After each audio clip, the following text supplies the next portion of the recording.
You're listening to the Service Alliance Group Podcast, your premier destination for everything in the home service industry.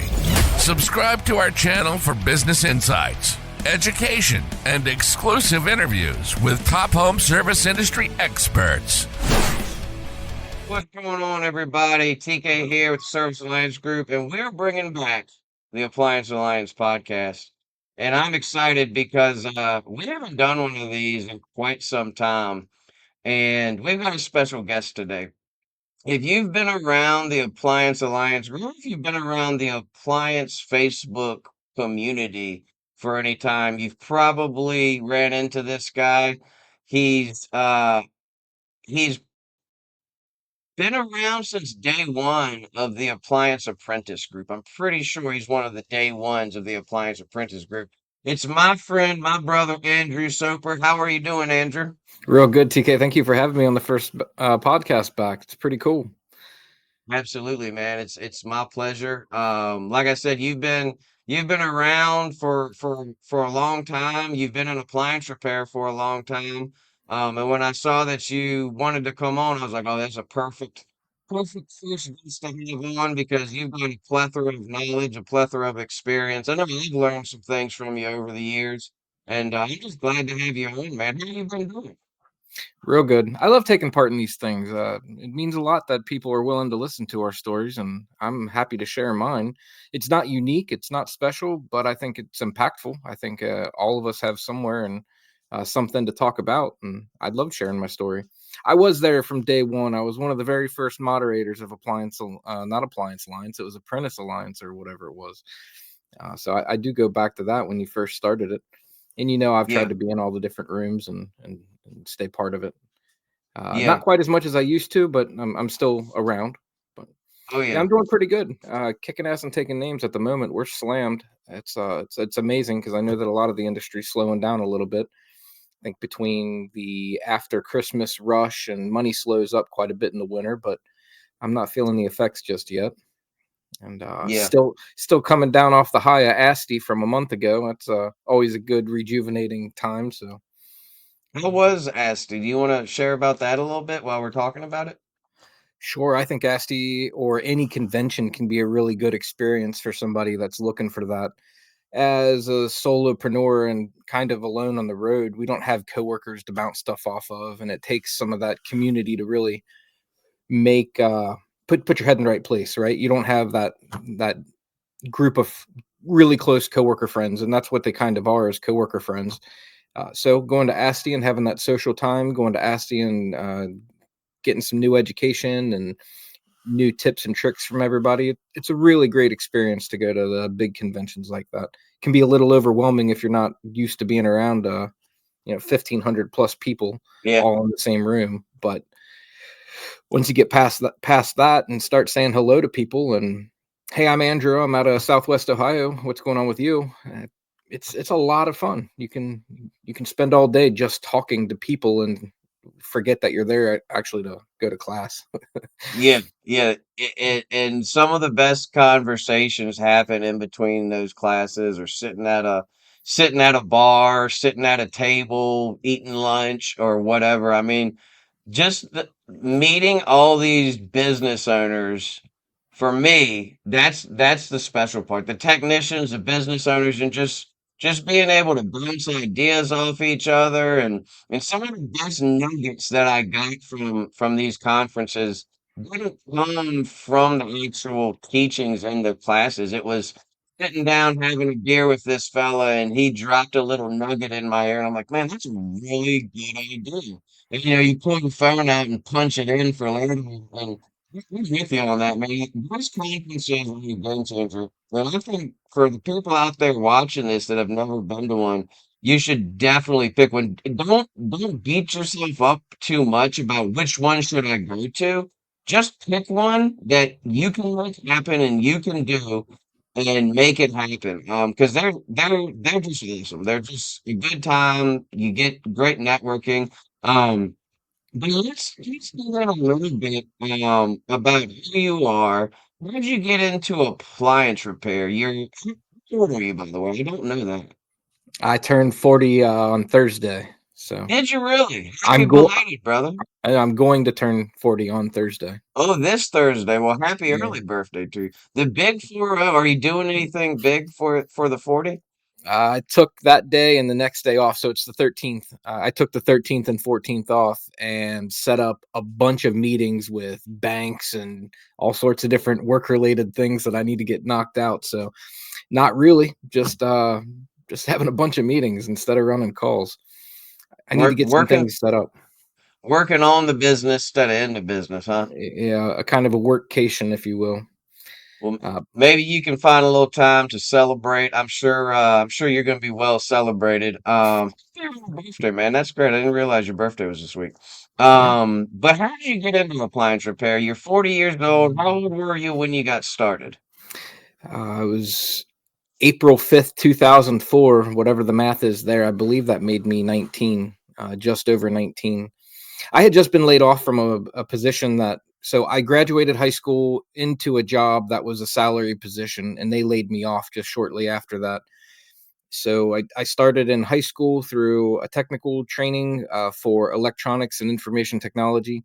I knew IT wasn't going to be my thing. I could tell already that I wasn't going to sit behind a computer, but I loved using a meter and reading schematics, and I got a lot of that. Oh, not a lot, but I got some of that basic stuff through the tech school, and then graduated with a full-time job, and then got laid off. So I did one job interview and was hired on. Which, by the way, if anybody out there ever needs a tip for job interviewing, the last question before you walk away, while you're shaking their hand, is ask, "When can I start?" Just even if you don't want that job, get it no matter what, because if you can get the job, at least you know you've got something to fall back on. But anyway, that's just a fun interviewing thing.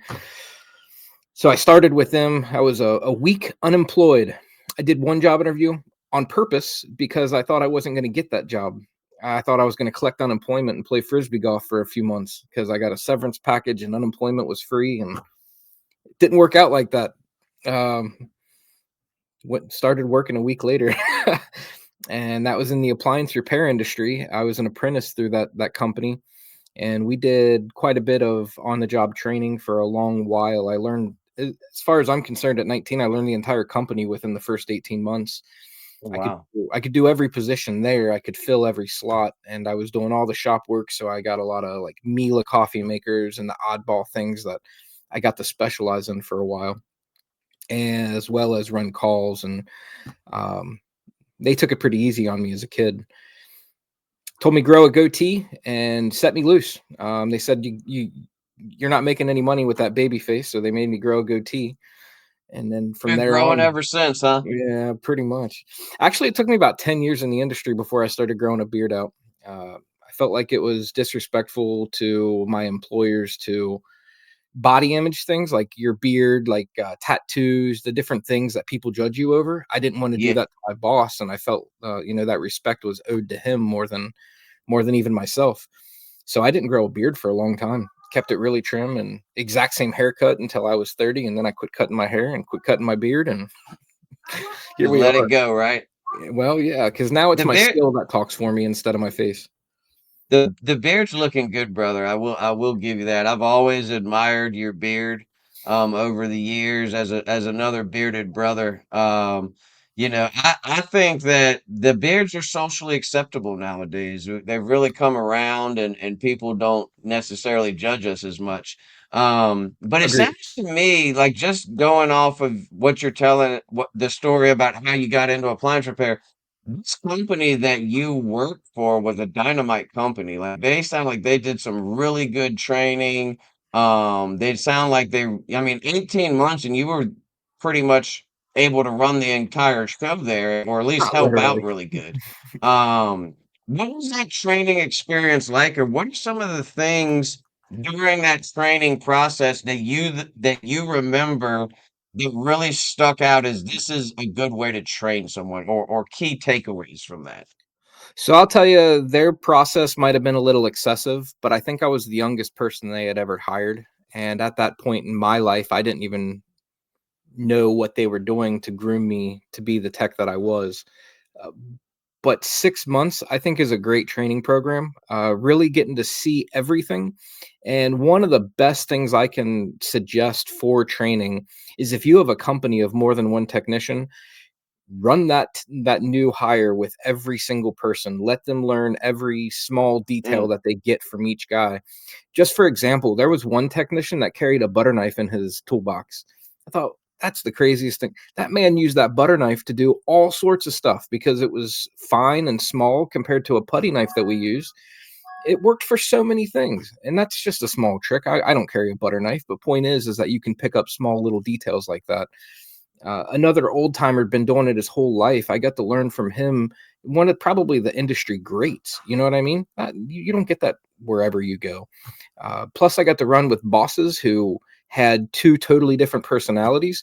One was very liability and paranoid minded, and the other one was real easygoing, laid back. And you could pick up traits from both of them. Turns out I'm more of a paranoid liability freak than laid back, but I'd like to believe I'm a little bit of both. So there are a lot of benefits to that aspect of training. But then on the other side of it, learning the in-house stuff too, right? The majority of people want to train you on refrigeration and just get you out on the road making money. But mm-hmm.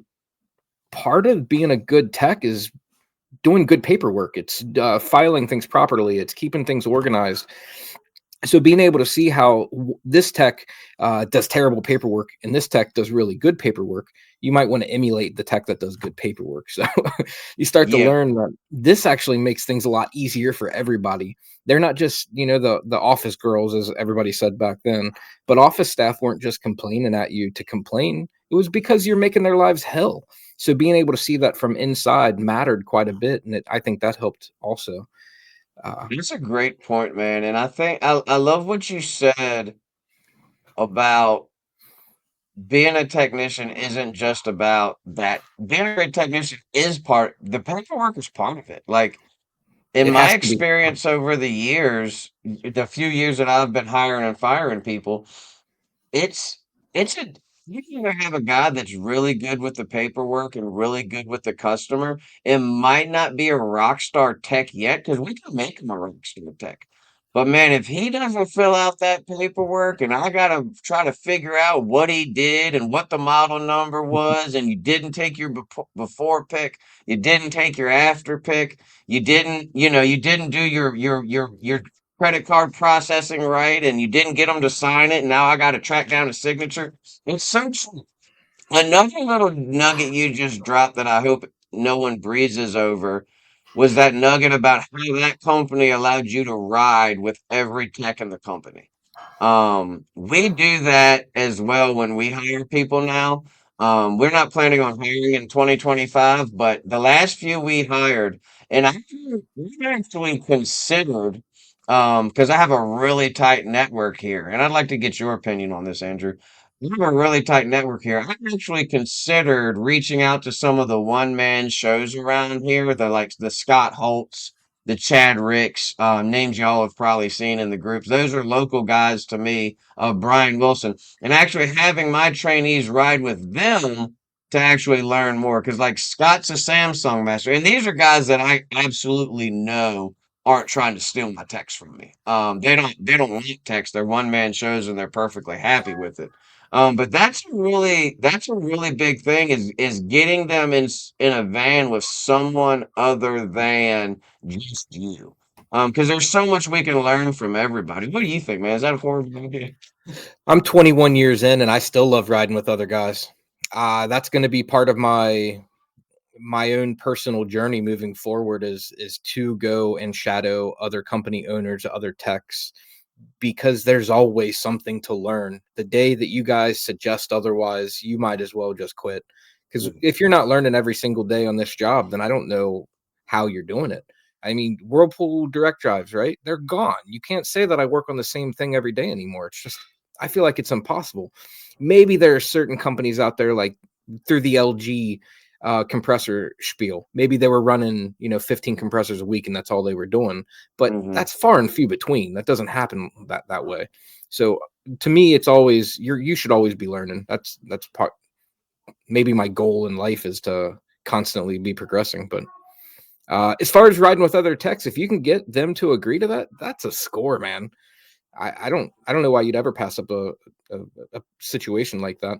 There's no Yeah, travel fees. You're not having to put them up in hotels. Uh, there's a lot of benefit to exactly. that. Yeah, Yeah. I like that idea, and when you said that, I was thinking to myself, man, next go round, that's what I should do. I should have him ride with Scott. I should have him ride with Chad. I should have him ride with Brian because these guys are dynamite technicians. They're the ones that helped me get started. They're the ones that when I first started, Scott Holt didn't know me from Adam, and he took me under his wing and taught me Samsung. Chad helped me a lot because he's been in the business. He does a lot of home warranty work, so he helped me on the home warranty side of things.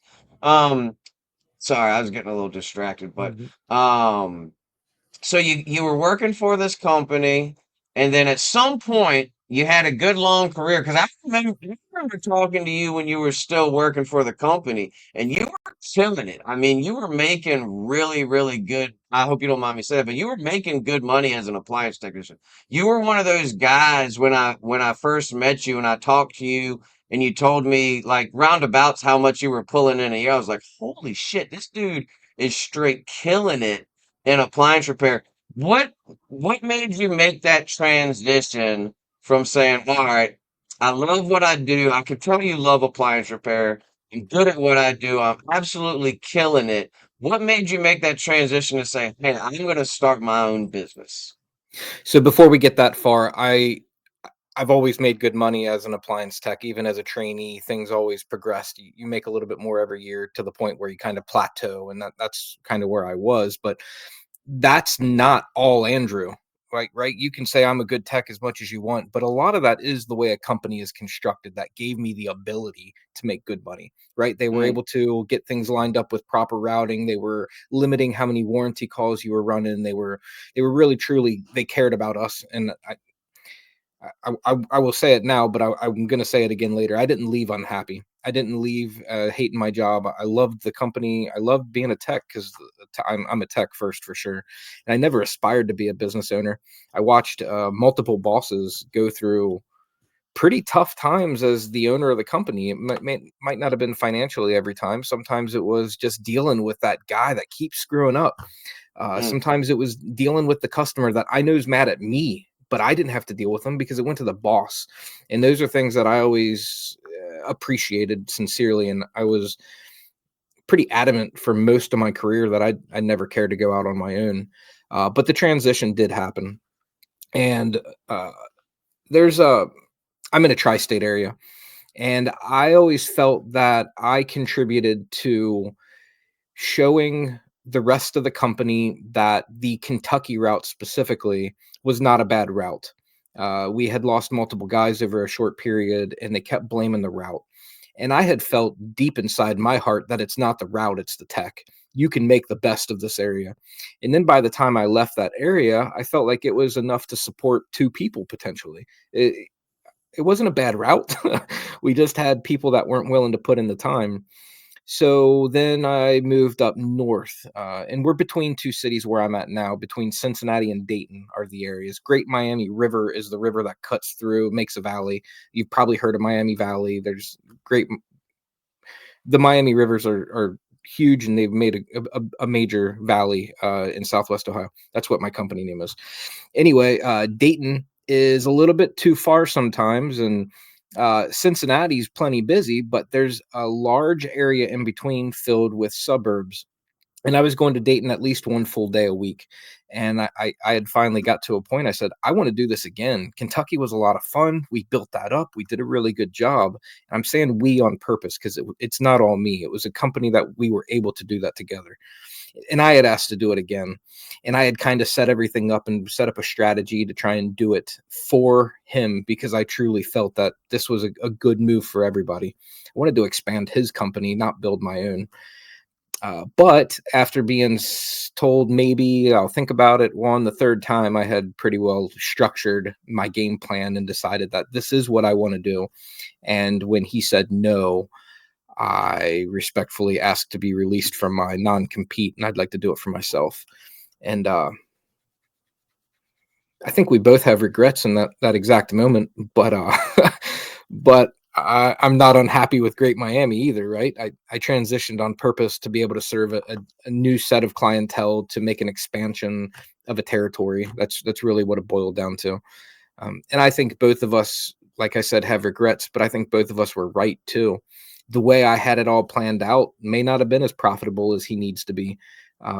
So I did have to kind of change lanes a little bit and make it all work, but I still do what I had set out to do, and the original route that I had set up, I've stuck to. I've not expanded my zip codes when I'm slow, and I've not had to cut them back either, because I started with a nice tidy route. It might be a little large for some people, but in general, it's exactly what I wanted, and I've been able to stick to it. So my transition was all about serving a clientele that we didn't previously. Nice. I don't. You probably told me that be part of it before, but I didn't realize that part of your story. That's interesting that your original plan was to do it with that company, and yeah, I mean, and that's to me that is just honorable. That you did it that way. You tried to do it the right way, and I feel like you were blessed because of that. And do you still have a pretty decent relationship with the owner? Are y'all on speaking terms or? We're on speaking terms. Yeah. Good. So part of that integrity wasn't even mine. I had taken counsel with Doug Shear, and I said, "Hey, this is my plan. I'd really like to know how another business owner or manager would perceive it." And he says, "I see what you're saying, and you should present it to him as an option for him." And I thought, that's what I needed to hear. I didn't want to do it for myself. I truly did want to do this together. So I did. I took it to him with full integrity, saying, I'd like to stay until this date. You can keep my vacation time, but I'd like to work through this period of time, mainly because it was winter and I didn't want to have to start my own company in the end of January, which I ended up doing. And we talked it through, and he says, it's just not going to work. You've already got a website. You've already got an LLC. I see that you're determined to do this, but now I have to let you go, now that all this has come to light. And I think I wanted to do it that way initially because it was me showing my determination. But then it wasn't necessarily me showing my determination. It was me showing that I am serious. This is not a maybe anymore. This is a yes or no. And he kind of had to step up and figure that out, which he did. It was a legal issue at that point. He couldn't keep me as an employee when I had my own company. So, but I made it very clear. I'm not here to take your clients. I'm not here to do anything like that. I'm going to build my own company. I'm going to do it in this way. And I kind of gave him my whole game plan. Worked out pretty well. Yeah, Doug Shear's good for advice every once in a while. Pretty He often, he's actually. he's a stand-up guy. It's fun. I'm gonna share a funny Doug Shear story. So when I met Doug through the Alliance or just through the communities here, I was 100% convinced that he was the owner of Action Appliance. Like everything about the man screamed owner. The way he was, his knowledge, the way he treated Action Appliance. And I'm gonna show you guys if it'll show it. Oh no, it's probably not going to. But if you can see that, this has been in my phone since the first time Doug gave me his phone number. Well, I should know. I'm gonna have to edit out his phone number. Yeah, Hopefully I I think didn't we see all that have it part. anyway. Yeah, we all have it. If y'all don't know his phone number, it is. He If you're has been watching this, you saved in probably have it. been saved in my phone as Big Shoe Appliance Company owner since day one. Because when I first met him, he was like, "This is Bolivian." Like, there's no way he's not. But he was just a kick-ass manager. Like, he is just top-notch dude. And well, Doug knows how awesome he is, and we appreciate what he does for the community. He is someone that is 100% here to elevate the appliance industry. Probably one of my top five favorite people in appliance repair, I would have to say. But that's the one thing that I have always have always kind of thought was uh sorry, I'm getting tongue tied here. I've always thought that when I saw you transitioning from a technician to an owner, I didn't realize that little piece about how you did it. And you very well may have told me, Andrew, and I don't always, everything doesn't always process through this whole fried brain of mine. I get it. But that's really interesting, and that is really commendable too.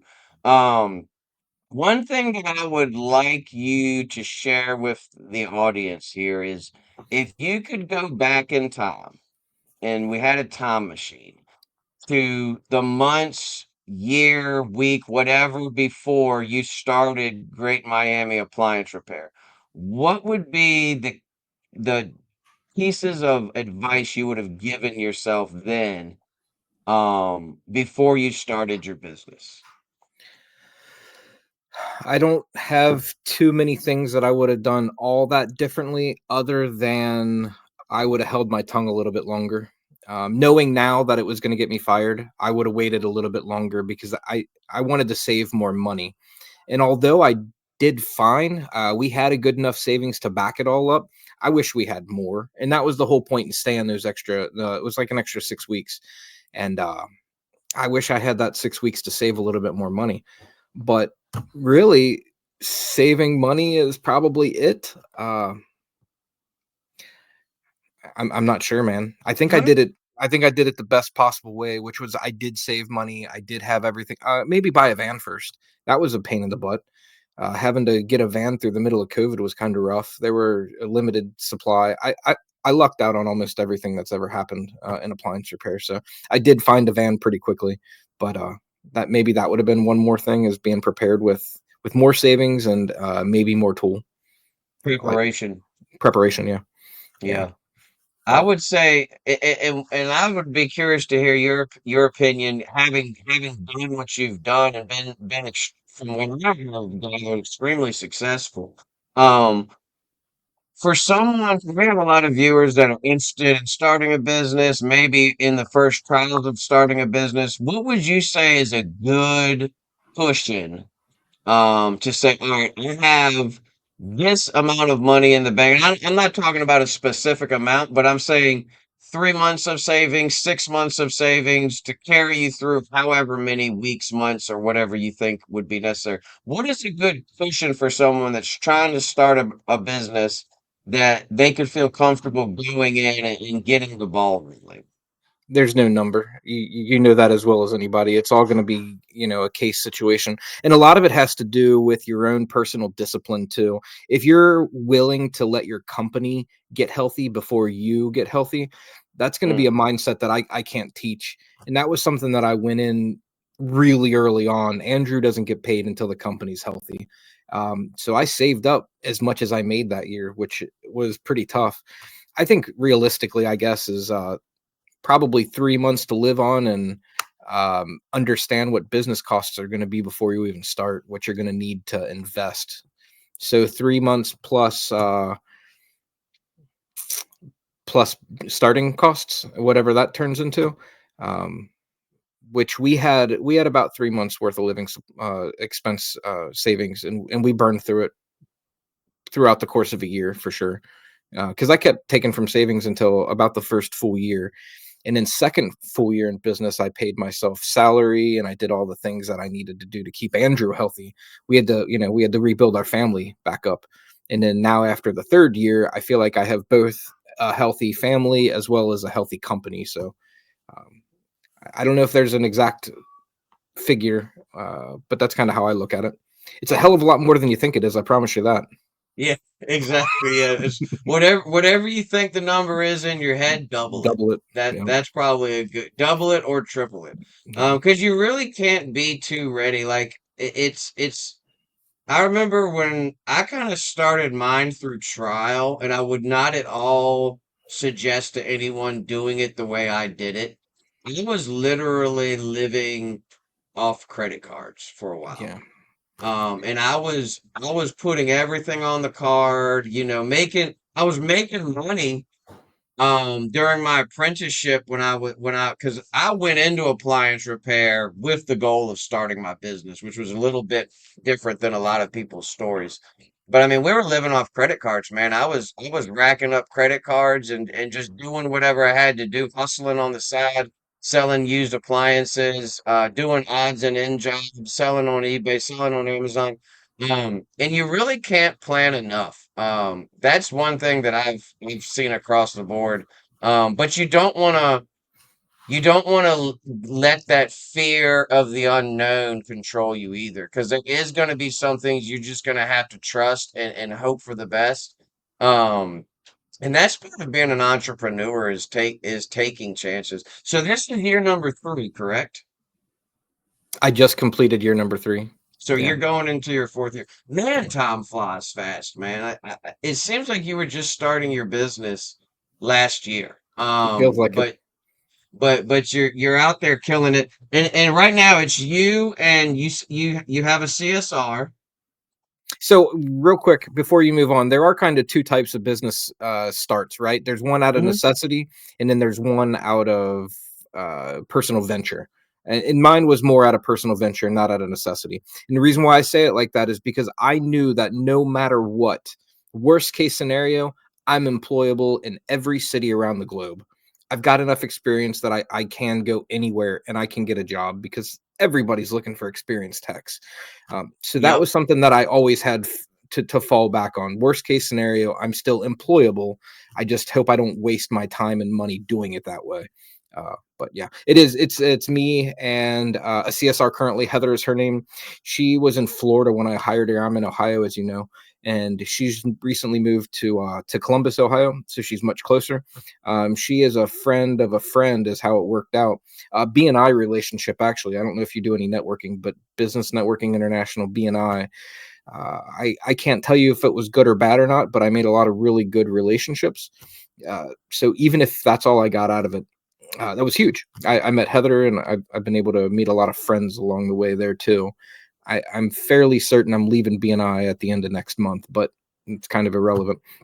I do have potentially one or two new hires coming my way. It's very possible that by the end of this year, I do have 2 techs. Okay. Not something that I really can speak on because it's just hearsay at the moment. But I'm fairly certain that I have an opportunity to maybe hire by the end of the quarter, which would be pretty cool. So if that's the case, then maybe I will land 2 of them at the same time. It's a father son. It would just be a really unique opportunity to get them to get them. If I can keep them on for a long time, then that'd be great. That's kind of the problem with hiring people, though, is how long do they stay and can you keep them in your culture? And that's been my big fear. But I'm building that base. I think I mentioned pre-roll that I've got a bunch of meetings on my birthday, and those meetings are all kind of laying groundwork for the next steps. I don't know what the next steps are. I truly don't, but I need to be prepared for them. And that's been some of my big recommendations is you don't have to get big fast. You really want steady growth, and steady growth is healthy growth. Fast growth can be unsustainable and can cause that ebb and flow that just doesn't work. Oh man, I could testify so much on that one, buddy. Good Lord. Uh, when a few years, I mean, you saw it a few years back. I wanted to be the biggest, baddest appliance repair company, and I wanted to do this, and I opened the store, and I got 10 employees, 7 technicians, 3 office staff, and I was absolutely miserable. And it's destined to Because crash and burn. As fast as it rises, it collapses. So yeah, and what you just said, if you guys watching this don't take anything else from this interview, take everything. You both have your notebooks out. This man knows his stuff. But steady growth is good growth. Fast growth is not good growth. Fast growth is going to destroy you. I'm going to say that again. Fast growth can destroy you. And it did it to me. But that steady rise where you just it's so true, man. And I love that she said that. And I love that you are okay, just like you were okay being a technician, you're okay being the one man show. But if the growth comes, I think the word that I like to use is organic growth. sure. when it's organic, when it seems to just kind of flow together, and all the dots are connected, whether you want to attribute it to God or the universe or the cosmos or whatever, the dots are connected and things come together as you grow and as you can. Man, I tell you what, one of my biggest frustrations was growing too fast. And I'm in a sweet spot right now where it's just me, my partner, his brother, and both. And we have his father-in-law comes in once a day and just checks parts in, does a little parts managing stuff. He's 73. Just a great guy. He's got a couple of Miller Lights in the fridge back there. He'll have a Miller Light before he leaves, and just a great guy. But I'm very happy with where we're at now. But I'm excited. I'm excited about that prospect that you just said with the father son team. That could be really cool. So I'll definitely be praying about that for you, brother. I'm not getting my Um, hopes up, but I am going to be prepared as best I can. that's good. That's good. Um, when you when you got into starting your Great Miami Appliance Repair, you had a plan, you had a vision. What was your biggest struggle within the first 6 months to a year? What would you say your biggest hurdle was that you had to overcome? It's not going to be what you expect, I promise you. It's a realization that I identify as much a man as a human in productivity. Uh, my work, my productivity is everything to me. That is my true identity. I love my family, I love my wife, but the satisfaction I get from knowing that I've done something today that has helped, it's everything to me. And not having enough work through that first 6 months, especially, and then it got better over time, but that put me into the weirdest and wildest headspace that I can't even express to you how, not depressed, because that's the wrong word, but it felt like I was nothing. Like I something was missing. Oh man, it was bad. Um, Come to find out there were other factors to it, but that's the big one, is not being productive, not having work to keep my head straight. So that was the biggest hurdle, was getting past that. Also loneliness, believe it or not having those coworkers to bounce your day off of or chat with. I've been my day is always fine when I come home. My wife says, "How was your day?" It was fine. Every single day was fine, and that's on purpose because I don't want to bring work home. If it was a bad day, they don't need to hear that. They just need to get their dad, their husband. So I don't do that with my family, and maybe I should, and that's for another day. But I didn't have anybody for a long while. I can say my wife was by my side, but she had heard, and she's an attorney. Right, she didn't need to hear my gripes and woes. All she saw was that, man, it's 10 o'clock and you're still at home. Man, it's 2 o'clock and you're already home. And that was the biggest one for sure. Loneliness pr- and productivity. But after Yeah. that, it was just understanding what business expenses truly are. It took me a while to really reflect on what I'm owed and what the company should keep. So that was maybe a hurdle. But you can put the right people in your corner to solve a lot of that stuff. So the accountant and the business structure and all those things were its own type of hurdle that I don't know that I was prepared for. And I bet there's people 10 years, 20 years, 40 years in, and they still have no fucking clue how to run their business profitably. And that's just the way it is. It's not easy for everybody. So that's a big hurdle for me. Yeah. Running your business profitably Yeah, is been a learning curve for me since day one. for sure. Like, I thought I had it tuned in for a while. Then you hit some bumps, you hit some snags, you go through some bad technicians, you go through a couple of bad experiences, and it was absolutely true. And one thing that I would say, and I don't know how you've dealt with this, um, is if you are not a numbers person, if you are not a stick to the numbers type guy or gal, get somebody to help you with your books. I'm not saying they have to do it for you. I'm not saying that you have to hire a bookkeeper. But if that is not your strong suit, hire someone or get someone to help you to at least put the systems in place so that you have good books. Um, I can personally testify that I have gone through, I'm on my fourth bookkeeper, Woo! and it has been an absolute nightmare. Finally got a good one. She's not the cheapest, but she is the best. Um, but not to, it's a boring subject, but did you have any struggles with that through your beginnings, or are you pretty good with the bookkeeping type stuff? No, I'm not good with it. I kept things straight. Uh, and like I told you, I didn't pay myself very much. So the company had tons of money by the end of the year. And that was really important because the first accountant that I went to, he did our family preparation for whatever year, 2021 or whatever it was. And I kept saying, I've set up this company, and he kept saying, earn this much money and come back to me. Earn this much money and come back to me. Well, I hit that number and I said, okay, I'm here. Let's do some stuff. I know I need to pay taxes and all. He's like, go ahead and make it this number and come back to me. I'm like, well, at the end of the year, I'm thinking I haven't paid taxes. I don't. What's going on here? But fortunately, I knew that I needed to, so I had all that money in savings. So I went and saw another accountant. He's like, "Holy cow! How'd you let yourself get this deep in?" And that was like 6 months into the company.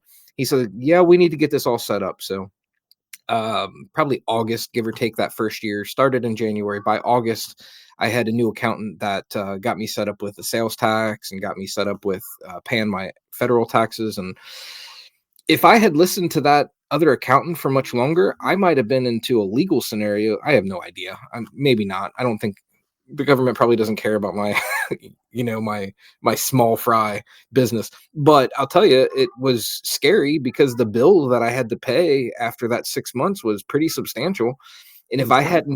hadn't been prepared for that, then who knows what would have happened? That would have been the folding that most people go through in their first year.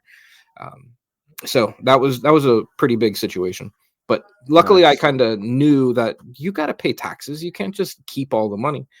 So I saved a lot of money. Nice. Well, let's get in. We can talk about business forever, but Yeah, I wanna chat about appliances. sure. And I want to talk to you specifically because you're a guy that I've always looked up to in the industry as someone who's very knowledgeable. And not only knowledgeable, but willing to share your knowledge with others. So I just have a couple of appliance related questions that I think would be cool for the industry and the community to hear. First question is, what is your favorite appliance to work on? Your favorite, like, washer, dryer, microwave, fridge. What is your favorite appliance to work on? If you had to pick one. Yeah, so I consider myself a refrigerator repairman that works on all appliances, if that means Mm, anything. Refrigeration is magic. It truly is. I love the science behind it. I love everything about refrigeration. It's a modern miracle that people don't take enough time to recognize. Ice production is also really really cool. I love freestanding ice makers, and everything refrigeration is awesome. But ice production is something special. There are so many types of ice. There's different applications for ice. So between ice and refrigeration, that's kind of my answer there. that's a great answer. Um, I really love working on refrigerators. I would probably say it's neck and neck at number one, but I would say refrigerators are probably almost number two. And I have to be honest, I'm just a little bit lazy and I just love working on dryers. I Yeah. love the in and out. I love the quick, not that I'm not giving them my good time, but I do love working on dryers. The refrigerators I enjoy, and maybe you can attest to this too, because they're often a challenge. The Mhm. dryers are the quick wham bam, thank you, ma'am. And I love them because they're good and quick and easy. But a lot of times for me, I feel like washers and refrigerators are the two appliances that oftentimes still make me scratch my head, especially if it's something I've never seen before. It's like, all right, what's going on with this thing? We had a GE, I had a GE a few weeks back. It was one of those newer styles with the dual solenoid valve inside the door where the filter flaps out like that. And man, you could not figure this thing out to save my life. When you called for ice, when you put it in diagnostic mode and you activated the valve in the door to call for ice, it was not sending any voltage to the back. And I was under the assumption that when you have it in diagnostic mode and you're activating that valve, that it should and do the isolation valve as well. I'm still not 100% sure on that, but man, that thing threw me for a loop. It ended up being an ice maker that, no, it ended up being a main control board that fixed it because the main control board was not sending voltage to the isolation valve. The valve on the door was working fine. And it seems so simplistic once I figured it out. We all go through those little uh challenging I don't think I made any money. I don't know what your policy is, but our policy at Richmond Appliance guys, if a part because I put a valve in the door the first time I went out. And if the part doesn't fix it, they don't charge you for that part. That's just how we do business. Everybody has a different thing, and the price of that part goes towards the next part that we put on. So we shouldn't make any money on that one. So, favorite appliance is a refrigerator. What is your least favorite appliance to work on? Actually, it's dryers. Is it? And there's a couple of reasons. The weak reason, the kind of boring reason, is because I don't get into the pattern recognition. I don't enjoy that part of this job. I do like the challenges. In dryers, it tends to be a lot of pattern recognition. Uh, Hmm. you're right. They're more profitable. They're easier. They're faster. My big reason for disliking working on dryers is lint. It just wrecks me, and I have a really tough time wearing any kind of dust mask or mask at all. It's just when I start concentrating on my breathing, it takes away from what I'm actually doing. So the lint is my primary reason. That's the big one, and then the other one is I actually do like the challenge of most appliances.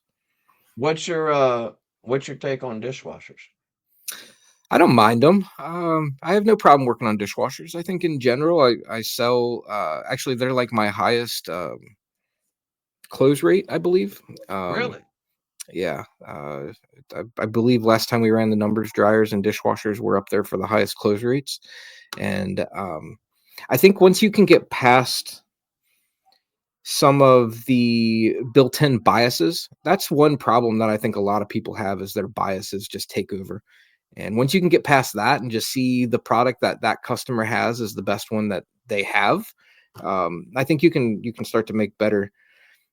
I don't think dishwashers are any more complicated today than they were 20 years ago. I think they still just fill, circulate, drain, and heat. But I have no problem with dishwashers.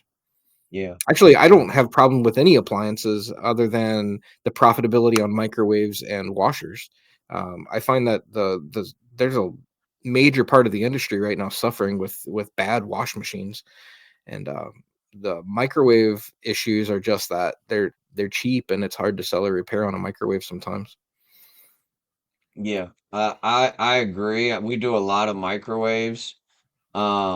And anything past, we sell a lot of door switches, a lot of door switch cradles, a lot of QB magnetrons. We'll do the QB magnetrons and get people going with those. Mhm. But I'd say probably our biggest replacement rate, last time I checked, is microwaves. And second is actually dishwashers. We get a lot of walks on dishwashers where the customer just doesn't want to put the money into it. Um, and we see a lot of builder grade dishwashers here though, like your four, Sure. five, $600 dishwashers, this Mhm. plastic tub, Frigidaire that they probably paid 450 for on sale.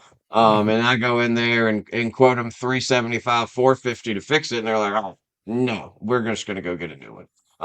One thing we started doing, and I'd like to get your opinion on this, is we started doing dishwasher and microwave. That's the one thing we still sell. We still sell dishwashers and we still sell microwaves. And it's been a real nice little side chunk of change because we do so much property management work. I never have to touch the job, is what I love about it. Stone gets the work order in. Like, let's say I go out, I'd condemn this microwave. Stone gets the work order in, it's sent over to him. He takes it from there. We have a third party contractor that installs the stuff.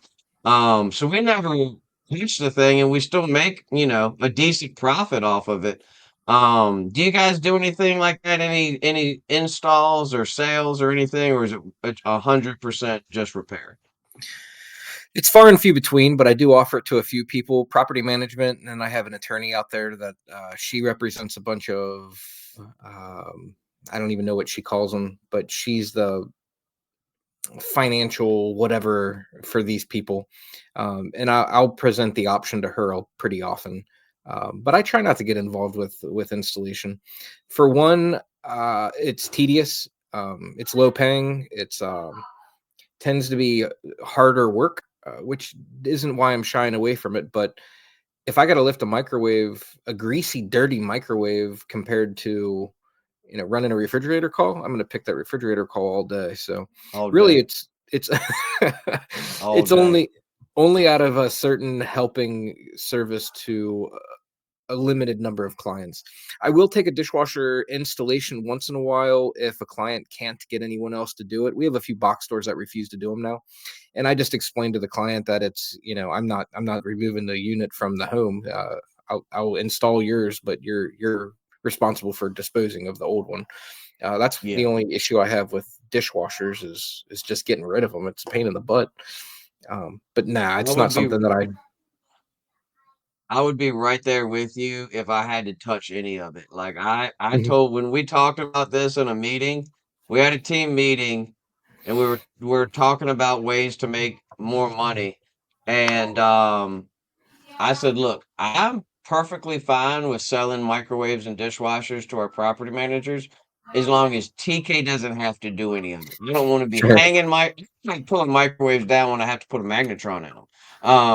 So it's one of those things like if I don't have to touch it and I can still make a little bit of money and it's helping. The guy who does our installs is actually a friend of mine, a really, really good local handyman. He's one of those guys that he can fix anything. And he's just a really good dude. So I do enjoy being able to feed him some work and help him out.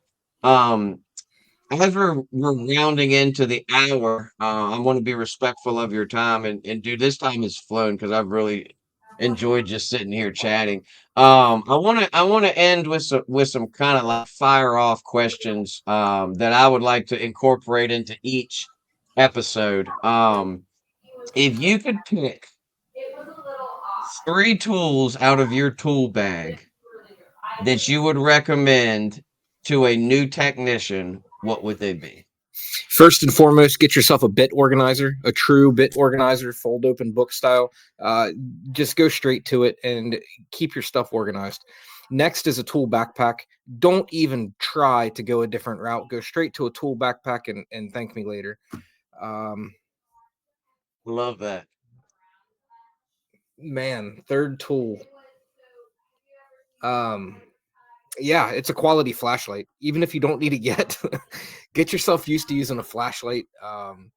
Make it so that it's not annoying to have with you. I would recommend not having it in your pocket if you can help it. Have something that's substantial, runs off the same battery package as your drill, preferably. So a good quality flashlight is the third one. I love that, man. A good flat. A customer gave me this bad Sure, boy, and it's a bit bulky. I will first say that that's he okay. Doesn't works. matter. He works for GE, and he works on turbines for a living. I don't know what, but it folds up real nice. It's got the blinder there. I call the blinder. Then it's got a little side jank. And the one that I really like is the pointer. So like when you need to get into that back corner, then of course it's got the heavy duty magnet on the bottom. Another thing So that I love, the good thing what's that? about having a bulky flashlight, you don't What's forget it. that? Yeah, true. That is true. That dude, if I had $1 for every flashlight I've left in an appliance or around it, and dude, I went to you're gonna kick out this story. So I went out on a recall recently, dryer taking too long to dry or whatever. Mm-hmm. I go around back to check the vent, and I look around the corner and stuck to the back of the damn dryer is my I've been missing that for 2 months. Hey, but this bad boy, like, let me just give it a shameless plug. It's made by Hot light. Hot Light. It looks like an Um, Evo knockoff to me. yeah, it's super. And another thing that I love about it is it's a battery pack. You can charge your cell phone off of it. Sure. So very versatile. Um, I that's run the the good M12 news. flashlight. And I'm with you on the backpack. I actually just yesterday redid my tool bag because I had a tactical belt thing I was using. I Mhm. just redid my tool bag and I went back to the backpack. I have a small bag I carry in for my initial diagnostics, but I think I'm going to jump ship and go straight backpack, all the way. Yeah. Because it's just so nice having your hands free. You can carry stuff, you can carry parts. I'm team backpack. I'm with you on that one. So that's awesome. Your favorite three tools. So we got a good flashlight, a cool backpack, and then the first one. What was the first one? Yeah, so I use a Milwaukee bit organizer box. Bit It's like, organizer box. yeah, it's one of the Christmas specials that you go in and you see them on sale for, $20 and you get 70 bits or whatever. Just keep that. It works as a prop. So if you need to elevate the front of something, you can lift it up a little bit with your bit box. It works as a screw place to toss your screws into if you need to. And if you hear nothing else out of my mouth today, if you put your tools away, you'll never have to look for them again. And having a nice organizer bit box, you'll never have to look for that bit again because you put it right back where it belongs. And dude, that was such a hard thing to learn. But once you put your tools away, you just never have to look for them again. A place for everything and everything in its place Mm-hmm. is the saying that I try to teach people. I am one of the most unorganized people on the face of the earth. And the thing I love about the tool backpack is I use a custom leathercraft backpack, Sure. and it has a slot for every single thing. It's not a big gaping hole that you're just throwing tools into. There's a Right. slot for each little thing. All right, so here's a fun question, and hopefully you have a fun answer. What is the weirdest thing you've found inside of an appliance? The easy answers are always the diamond rings that you stumble across when you're asked to look. You found a Um, few of those? Two at least. Probably the one fun story that I think a lot of people would get a kick out of is I was looking for a leak under a dishwasher, and I couldn't find it. I could see water was back there, but I couldn't feel where it was coming from or anything. And I didn't pull the dishwasher out. I was just jamming my arm under there, and I went ahead and started, feeling the drain hose, and um, it started moving in my hand. It The wasn't a drain hose drain; stuff? it was a snake. Oh no. Dude, I don't do snakes. No, no, no. I don't do Yeah. snakes. Well, I didn't either. Are you scared of snakes? Well, that scared the shit out of me, but not Yeah. necessarily scared of them. That was just an odd Oh, one. I yeah, found no, that squirrels and vent hoods quite a few times. Squirrels seem to be a big nuisance out here. And they like to climb down roofs and into vent hoods or something. I don't know how they get, but that was one of the early calls at Great Miami. Was a client found me in a parking lot. He's like, I used you a couple years ago, and like, yeah, here's my card. And he called me out, and it was a squirrel inside of his. I think it was Wolf or Thermidor or Viking or something big, massive, custom vent hood that went over an oh island and yeah. everything. That was not too long ago. I remember that. Uh, Wild man. Yeah, I'm not too sure about I mean, obviously you find your bullets and your golf tees and your used to be brawl wires a lot, brawl wires constantly. Ooh, Yeah. speaking of undergarments, there was definitely a person's undergarment in a washer or whatever it was that did not belong to anyone in that house. And Uh-oh. she was not happy about it. Um so that was kind No. of yeah, Oh. yeah, That dude, that I've heard story. You might have told me that story before, but yeah. I've heard stories about that before.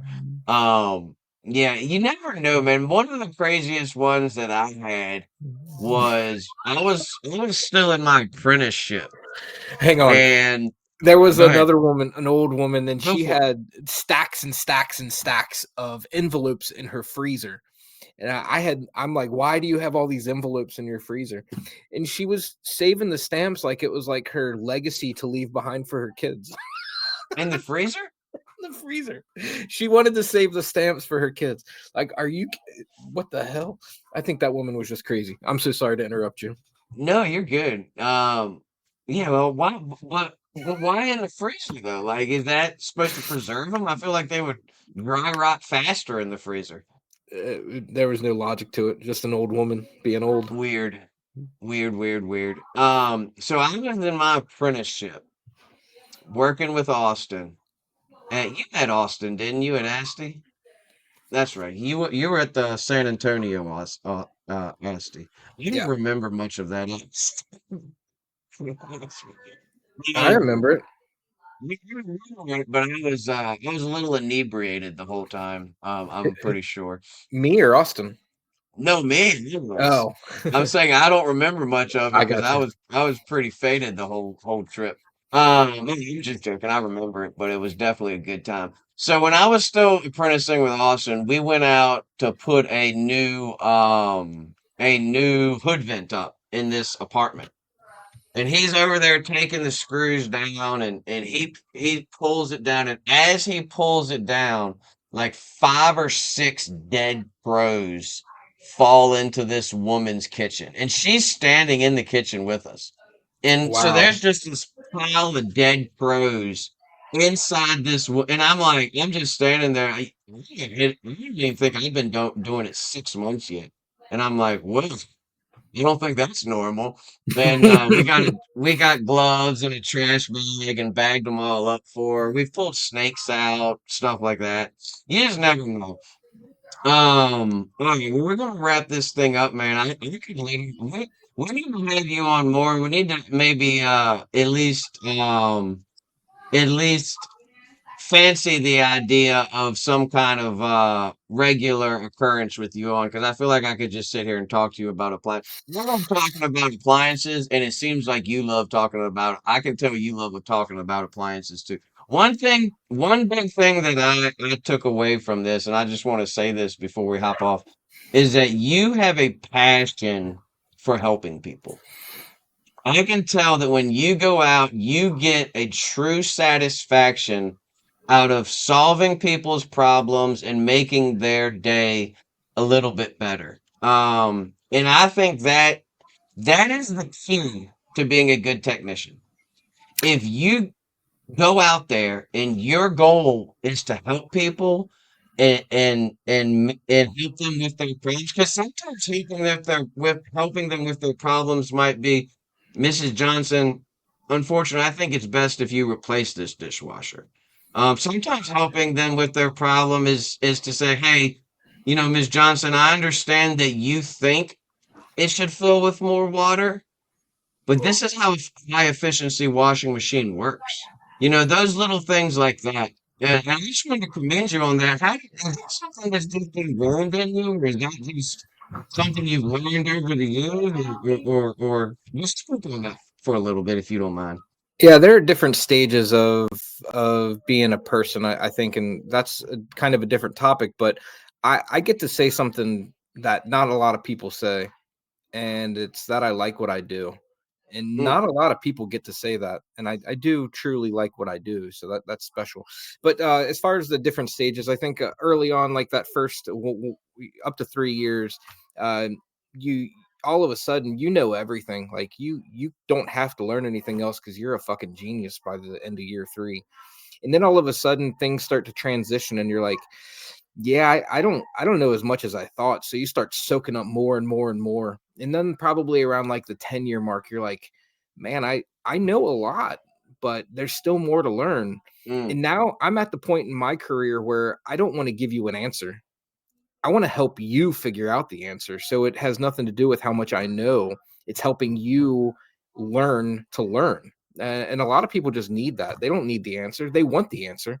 But really what they need is to be able to understand how to get to the answer. And I think that's really where I'm at in my personal journey is I don't want to give you an answer anymore. So don't ask me a question that you just want an answer for. If that's the situation, I'm not the right guy for you. But I I'm love happy to that. brainstorm and talk it over with you until you come to a conclusion or an answer. And I'd love to teach you how to get to the resources that to get the answer. But I don't want to give you an answer anymore. Yeah, First of I all, love that. half the time, every answer I give is probably wrong anyway, because it's not black and white like everybody thinks it is. It's anecdotal evidence of your own experience, and my experience is different from your experience, right? So I For try to sure. speak in a little more vagaries, and but yeah, I loving what you do is not just being a good technician or getting you to be a good technician. It's kind of giving you the access to a good life. So hope that helped.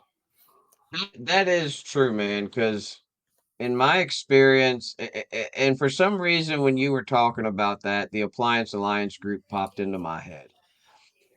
You have so many of these guys that, and I understand where they're coming from. They want to go in there and they just want to get the answer to their problem.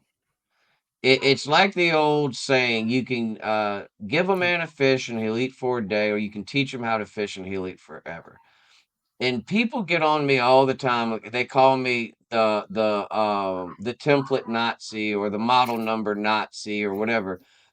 Do all that and I've kind of given up on it at this point, but I'm not so passionate about that because I just want to be an asshole.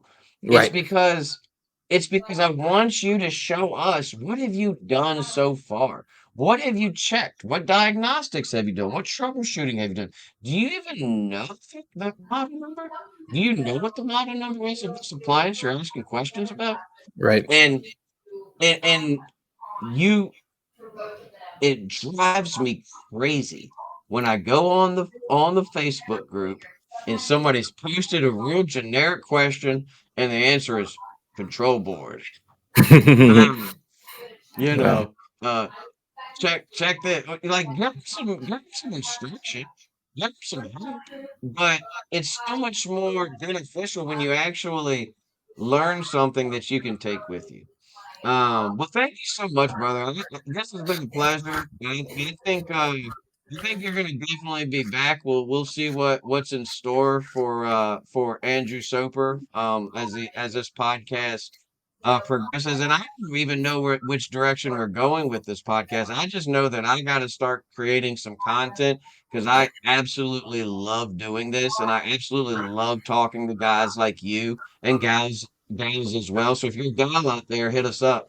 But I thank think you for Mark coming Kelly's on. on your radar too, right? You got Mark Kelly pretty soon behind me in the next few days. Mark Mark Kelly's coming on. I Well, think I think I'm going to have definitely gonna have Doug Shear back on because he's just a plethora of information. But I want to say this before we hop off to everyone out there in the social media world that knows us through the alliance and through the different communities and let things. me give a shout out then before you cut, Let's because do it. Mark Kelly is part of my peer group. It started as mastermind, but it's part of my peer group, and that's all thanks to I don't know if it was SAG or Appliance Alliance. It doesn't matter, but it was all through this group that Mark and I got connected with. JT and Justin Barber, a really good peer group, and that's something that's been a big help for me as well, is having that peer group behind me. Man, there's Shout so out much we to Appliance Alliance. Yeah, shout out to that crew because you guys are the rock stars, man. Not everyone that did that mastermind took it. You guys did what we truly were wanting to happen with that group. and y'all are y'all are the rock stars of it. And it's nothing that you did. It was you guys and y'all's connecting. Y'all clicked. Something about the four of you clicked. And I mean, like when I talked to you recently in Cincinnati or Kentucky or wherever we were, I don't even know where I was, but you guys talk every day. Like y'all are buddies and pals. Y'all room up at Asti, and that's just awesome, man. Like that type of fellowship and camaraderie, there's nothing that beats it. I mean, like you said, it gets lonely out there. And when you And got a buddy you can call, it just means the world. 2 out of 4 of us have already won MSP, and I'm sorry, Jeremy, but I'm coming in for the third. I'm going to win one this coming year. So, well, it wasn't Hey, Jeremy that's going up this year either. It's Gaspar that's going to go up. hey, So I'm sorry, Gaspar. I'm gonna take that title this year coming. And then y- it's going to y- be free. y'all heard it here first. Andrew Soper's gunning for G Money. So it's all in love, but may the Yeah, best man win.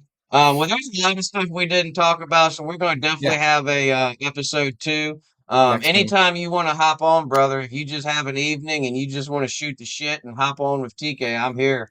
So we can do it. Thank you for coming on. Do you have any closing words, last tips to share, anything like that? No, get out there and find a peer group and ask the right questions. Don't just ask questions. Go out and ask the right questions. And if you don't know it, keep asking until you get to them, because that's the only way you're going to get the answers you're looking for. You don't even know what you're asking until you finally figure out the right question to ask. That might have Yeah. been weird, but yeah. For sure. Get you a peer group. If you're out there and you've never been a part of something like that, get out there. UASA has them. We do the masterminds, and just get around some people that are smarter than you. And it's going to be beneficial to you. Well, thank you guys for watching. This is the first episode of the Appliance Alliance podcast. There's going to be many more to come. Once again, thank you, Angie, for coming on with me. You're always a pleasure to talk to, and we will catch you guys on the next one. Thanks for tuning in to the Service Alliance Group podcast. Make sure you visit our website at servicealliancegroup.com for home service business resources.